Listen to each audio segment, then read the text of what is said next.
everyone, and welcome to Color Me Accountable, the journey to the good life. My name is Kelly, and this is Z.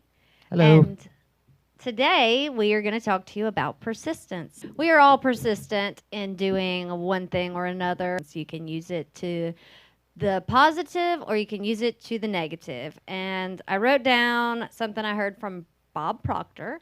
If you don't know who Bob Proctor is, check him out. He has a lot of good information. He says it's not difficult to find an individual who is persistently doing what they don't want to do and achieving results they don't want to achieve. Lack of persistence is not the problem. So it's really just creating the habits that get you the results that you want. That's right. We talked about habits the other day. We've also discussed the definition of insanity, and I want to differentiate between the two. Uh, Insanity and persistence are similar, but they are way different. Okay, so if you are something that you want to do, yet you keep doing something a certain way and you're not getting the results that you want, that's the definition of insanity. Knowing that you're not doing what you're supposed to do, but you're doing the wrong thing, and you're just hoping that one day doing the wrong thing is going to give you the results that you want. That's insanity. Persistence is knowing what you're supposed to be doing, writing down your goal, and taking action towards the goal, but not giving up. Keep on going, keep on going, keep on going. That's what persistence is. So it's actually a plan that works, and you're following that plan, but you don't give in. Yeah, and it's a daily choice. Your thing might be to wake up late every day, and so you're persistent doing that, and the results you get from that are not the results you want, so you need to change that. Stubbornness is the opposite of persistence. I'll give you a good example of persistence and how you can use it to your advantage. We have 4 kids, and all of them go different ways about getting the things that they want. However, one of them has caught on to something, and we're not exactly sure what it is. If you guys, I've mentioned this book, How to Win Friends and Influence People, before. It's a great book, and in that book, there's a section where it talks about when you're wanting to get a result from an individual, but you're not really sure how to come across to them where it doesn't seem like you're being condescending to them or you're talking down to them.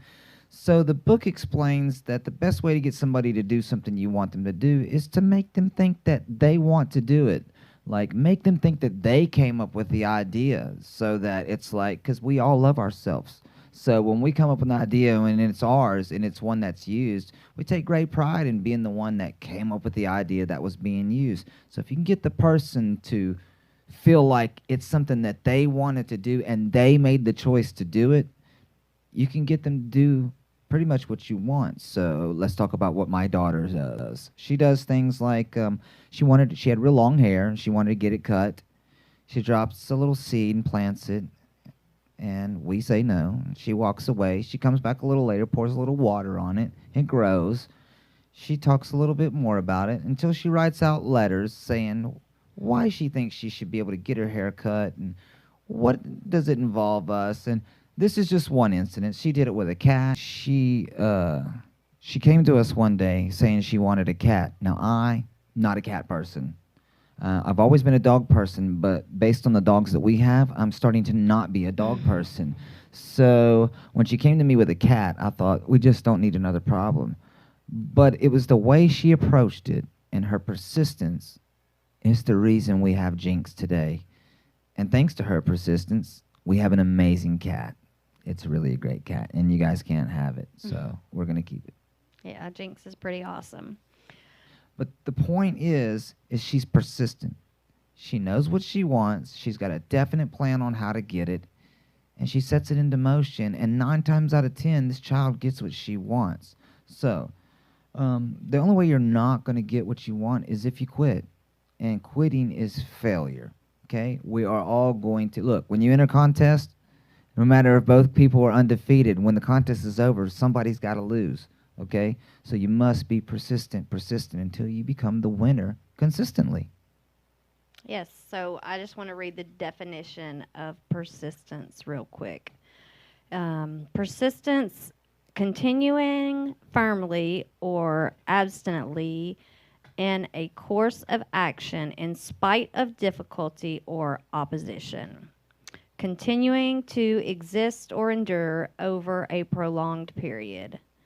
Something else happened the other night with one of our kids. The 11-year-old wanted something from the 10-year-old and kept asking, "Hey, give me that." No. "Hey, give me that." No. "Hey, give me that." No. So I finally told her, "Quit asking him for that." And immediately I thought, why should she quit asking him for that? If that's what she wants, the only way for her to get that is to continue asking. Now, I didn't tell her that, but the thought immediately came to my mind when I said, "Quit asking him for that. He doesn't want to give it to you. Quit."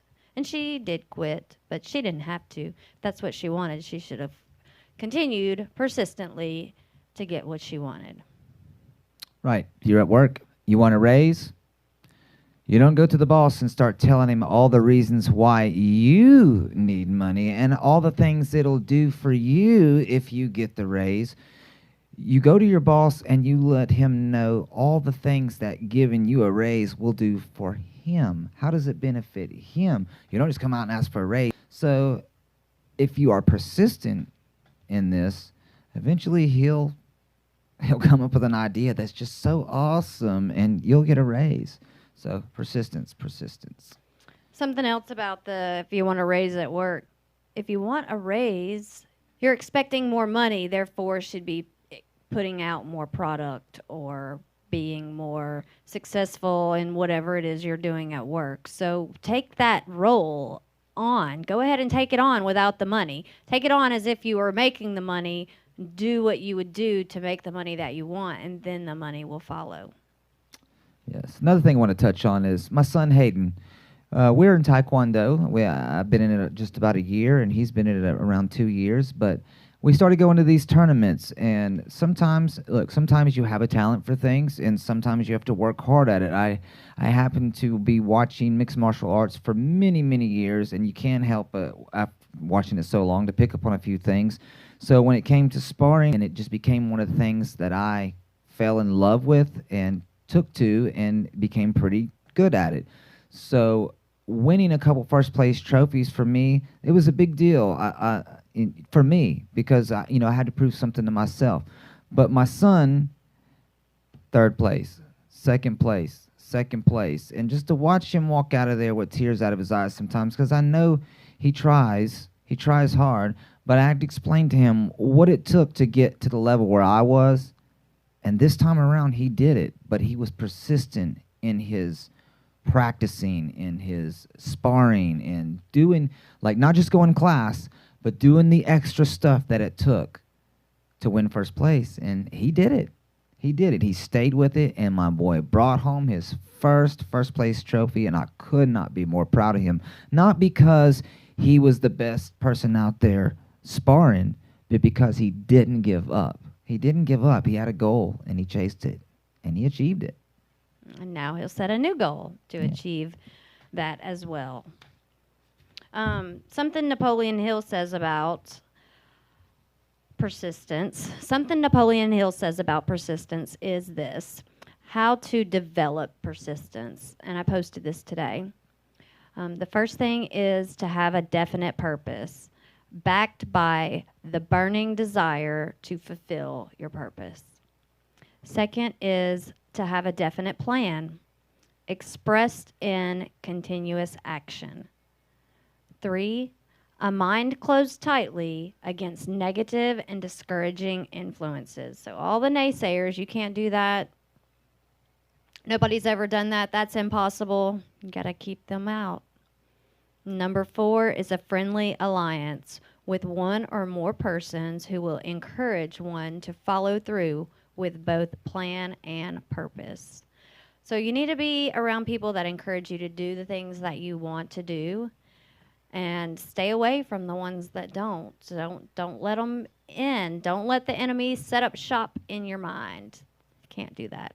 All right, so we're going to close on this. If you have an experience about persistence you'd like to share with us, please do in the comments. If you liked what we had to say today, give us a thumbs up. You can follow us on Facebook, subscribe to the channel. I think you click below. And we'll be back tomorrow with a new topic. And before we go, I did want to mention one quick thing. We have about 4 or 5 videos now on our YouTube channel. If you guys will go search out one called What is Color Me Accountable? At the end of that, there's a little part explaining how we've issued a $100 challenge. What the $100 challenge is we are challenging you to go out and acquire, make, earn an extra $100 that does not tie into what your regular job is. So if you're a waitress, I don't want you to go in and go, I made an extra $100 waiting tables. No, you can go into your place of business and sell quilts you made, or sell friendship bracelets, cookies, whatever it is. I want you to make $100 on the side doing something else in 1 week. If you do that, subscribe to our channel, like it, and share. We'll put you in the drawing for an extra $100 because we're doing the same thing. We're trying to earn our $100. And when we do get our extra $100, I want to give it to you. So go check that out. What is Color Me Accountable? The rules are on there. You can also go to Color Me Accountable on Facebook, and the rules are posted there as well. Don't forget to go there, check us out, and like us, and we will appreciate you doing so. My name is Zeno Hunt for Color Me Accountable, and I do appreciate you guys tuning in. Thank you very much, and we'll be back again with a podcast and another video very soon. Bye. Goodbye.